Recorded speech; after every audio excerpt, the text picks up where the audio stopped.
検証をしてみたいと思います。後輩たちに環境使用はデメリットが多すぎるというお話をしています。というのは通常で考えた時にこの上のフレームが邪魔します。それから、頭が下がって低い状態で考えるのとフレームの外に的玉とかカップが見えることになるので、非常に長者の距離感が見えづらいということで私はデメリットが私のという話をしています。私はこれ日常生活用に作ったメガネなんですが、何で作ったか今まで裸眼でやっていたんですが、老眼の度数が3.74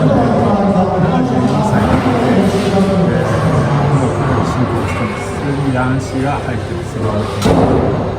それでやってきたんですが、どうも1年ほど前から左に違和感を感じていまして、今回診察しに行ったところ、左目にシャイ、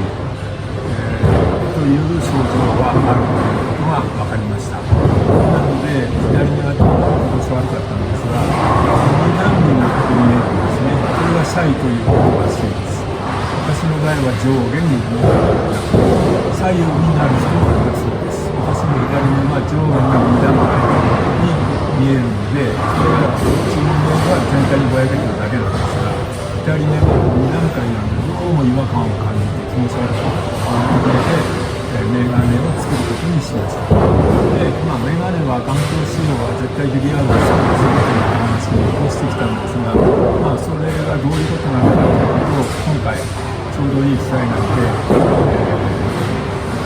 聞きながら説明できればなと思ってワンフレーム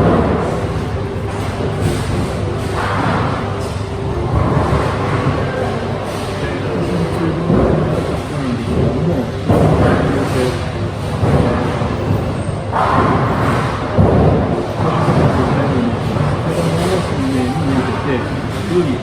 きくなるので、大きくなった口を電気に小さくなる大きなよりも電気によっての拡大があって、全然違いが状況になります。なので、これだけ両方電気で光合がありますので、には上がってくる。